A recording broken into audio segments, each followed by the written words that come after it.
This is the Blobeye. I tuned this a long time ago, and then the money shifted and it went boom. It's a decent little setup. Mostly stock besides downpipe, exhaust, intake, boost controller, and injectors. There's a newer motor. I was told that it has bigger cams, so I'm gonna go ahead and check that out in a minute. All right, let's pull this valve cover off together. Pull here. Oh my goodness. I really hope they didn't run it like this. There are no shims in here whatsoever. That's the noise that he was hearing. Oh my goodness. I am blown away right now, actually. Does have stock head bolts that look really shiny, but there's no shims. I'm blown away. Alrighty, pulling the timing covers off. Not too bad. Belt is older, still a mark there. Might be reusable, but I'm gonna at least check all these pulleys, make sure everything looks good. And then I'm gonna replace the oil pump. We got a new one of those just to be safe. And then obviously I'm gonna put new buckets in the heads. This side also I pulled off, and you can see there's no buckets there either. So I'm blowing away this car ever ran, but I know why it had noise now. Alrighty, I'm not gonna describe everything because I've done multiple videos on this, but intake's off anyhow, intercooler's off, alternator's off. I'm gonna remove power steering and the AC compressor, put it to the side. Move the battery, I already got the ground cable off of it. Got the fuel lines left, and then I got the 2 wires over here and the 3 wires over there. I got the brake line right there, and then the downpipe right there, and then all the bolts for the bell housing, and then the pin comes out of the clutch fork. And then, of course, drain coolant and drain oil, unless there's all the oil is out already. And then go ahead and pull this thing. I'm gonna see if I can get this thing out tonight. All right, got some pretty good progress going. About to take the radiator out. I already got it drained down there.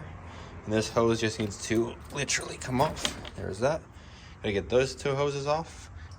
Downpipe and turbo bolts are all off. This side bell housing bolts are off. Got the clutch pin bolt already out, so the clutch fork's just hanging out.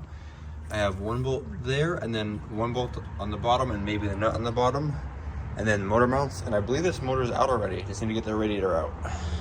When you do the radiator, don't forget to unplug the clips. They are right down there. All right, I got all 4 of the cam gears off. The bottom 2 I had to use my Company 23 tool to actually remove, but I got them all off nicely. This just slid off beautifully. I mean, it literally couldn't have come off any nicer. If you know these, then you know how hard they can be to come off. And see if I can get it to go back on nicely as well. Watch this. Look at that. Beautiful. All right, I got the motor mounts off. Everything's unattached except for the O2 sensor. Sometimes I remove them, sometimes I don't. This one I'm probably not going to because I got a lot of room. Just gonna hook the motor mount up to here, or the lift to here and here, and then pull this motor forward and out. All right, I got her lifted up. No issues really, just came right up. And the O2 sensor didn't get damaged. The wires look good down here, so gonna get this off to the side and then go to bed. Alrighty, intake manifold is off, and it did some damage. My goodness, piece of the block there. See straight through the oil pan down there. I split that, the coolant crossover. Pretty impressive damage here. Surprised it didn't hit the knock sensor down there, but there's the other piece of the block there. Well, there's your damage report. Well, good morning. Continuation of this video. You can see all the buckets are missing. I'm gonna pull the buckets out of that motor and put them into this one, and then I'll measure them. They're all shimmed buckets on top, so I have to pull the pieces out of the shim and measure and everything, but I'm at least gonna swap them from that motor to this one, and I have extra heads with shim buckets, so I should be able to get that done. Once these are all in, put the cams back in, and then the valve covers on and the new gaskets. The front of it, I just got the oil pump off right there, and someone destroyed a metal of some sort over here, so I gotta clean that up, but at least the block looks pretty clean. And last night I also pulled off all these cam gear bolts, actually with a gun, which is pretty nice. So I'm gonna go ahead and get these cams off and then swap over those cam buckets. Just got back from the machine shop.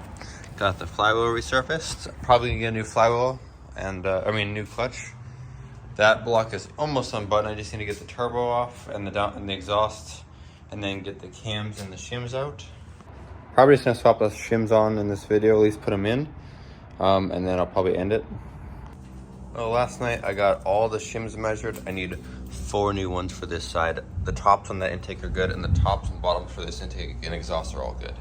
So the next step is gonna be getting that side buttoned up, and then the timing cover for this side and the gears, and then I need to order 4 shims for that side, and then I can button that up. And you can see last night, I really didn't want to record this, but I labeled all the shims. Yes, they are on the ground, but obviously I wiped them off and I put them in. And I had to measure them, make sure everything was correct. So, thank you for watching. Next video will probably be me installing the rest of the stuff and then dropping the motor back in the car and potentially getting it all done. But I thought I'd stop it here. Thank you for watching.